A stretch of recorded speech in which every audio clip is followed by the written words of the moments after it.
Review కూర్చోవాలి మనము. తర్వాత 1 month టైం ఇవ్వాలి. ఎక్కడి నుంచి ట్రైన్ అది రాదు? టెండర్ అయిపోయిందా? అగ్రిమెంట్ అయిపోయిందా? అగ్రిమెంట్ అయిందా? మరి ఎందుకు పని చేయలేదు? వెట్ మిక్స్ చేసుకోవచ్చు కదా. లేదు వాళ్ళు చేయరా, టర్మినేట్ చేసి క్యాన్సిల్ చేసుకుంటారంటే పిలవండి. ఈ పనులు ఆపితే కుదరదు. బిల్స్ కావాలంటే వస్తాయి, డబ్బులు ఇప్పిస్తాము, పనులు ఆపుతాం.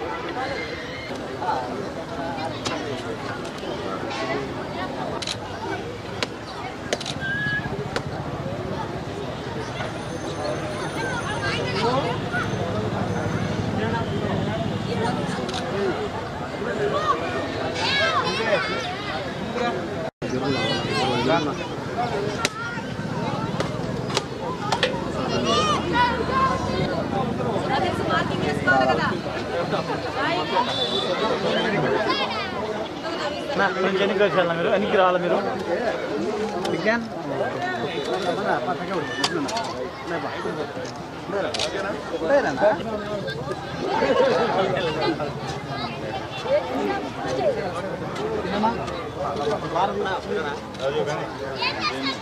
భారత్ అట్లంటావా?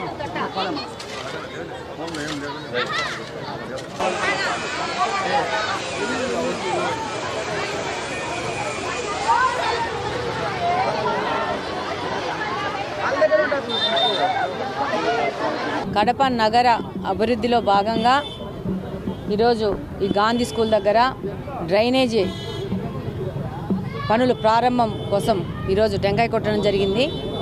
ఆ తర్వాత ఇదే రోడ్డు సీసీ రోడ్డు కూడా వేయడం జరుగుతుంది. ఇంతకుముందు ఉన్న ప్రభుత్వము, ఇంతకుముందు ఉన్న ఎమ్మెల్యే యొక్క అవగాహన లేని తనం వలన రోడ్లు వేసి మళ్ళా తవ్వేసి కాలువలు వేసేది ఉల్టా వ్యవహారం చేసినారు. అట్లా కాదు, ముందు కాలువలు తవ్వేసినాక దాన్ని సమాంతరంగా రోడ్లు వేయాలని చెప్పేసి ఈరోజు కాలువ మొదలు పెట్టడం జరిగింది. అలాగనే ఈ రోడ్డు కూడా శాంక్షన్ అయింది వాళ్ళ గవర్నమెంట్ టైంలోనే.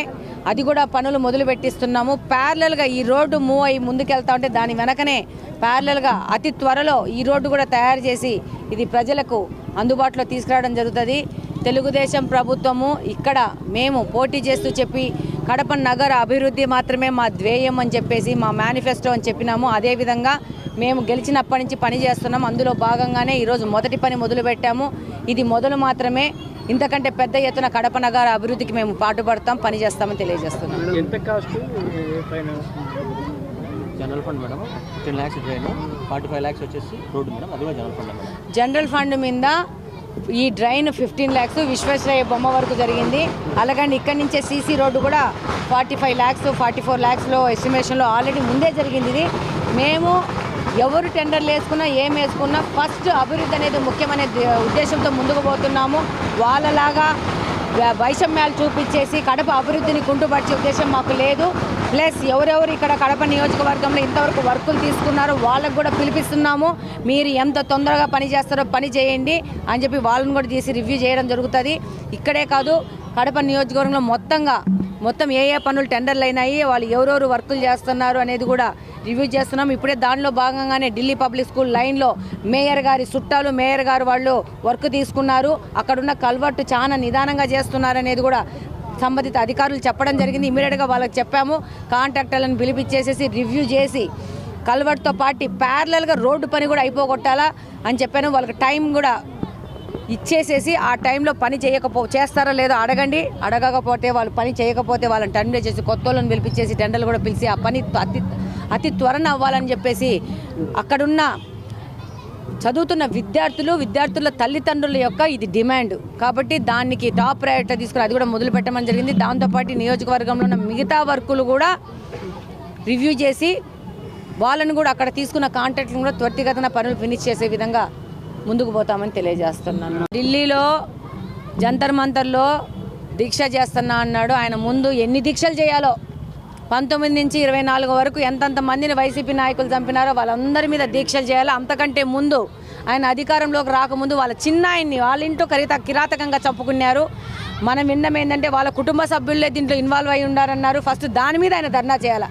వాళ్ళు చిన్నాయన్ని చంపేసినారు పాపం. దాని మీద ధర్నా చేయమని ఆయన కూడా మేము అడుగుతున్నాము. దాని మీద ధర్నా చేసి మళ్ళా మీ యొక్క పార్టీ వాళ్ళు ఒకరొకరు చంపుకున్నారు, దాని మీద కూడా ధర్నా చేసుకో. ముందు మీ చిన్నాయన గురించి మీ చిన్నాయనకు న్యాయం చెయ్యి ముందు, ఆ తర్వాత వచ్చి మీ వైసీపీ పార్టీలో ఒకరొకరు అంతర్గత కుమ్ములాట చంపుకున్నారు కదా, దాని మీద కూడా నువ్వు న్యాయం చేయడానికి ధర్నా చేసుకోవచ్చు. పిచ్చి పట్టింది ఆయనకు అంతే. ఇంకా ఖాళీగా ఉన్నారు కదా అన్ఎంప్లాయిడ్ పీపుల్ అంతా రోడ్ల మీద పడేసి ఏదో చేసేస్తే ఏదో అవుతుంది అనుకుంటున్నాడు.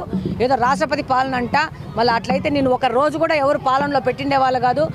పరదాలు కట్టుకొని 10 కిలోమీటర్లు కూడా చాపర మీద ట్రావెల్ చేసిన ముఖ్యమంత్రి నువ్వు ఘనత సాధించినావు.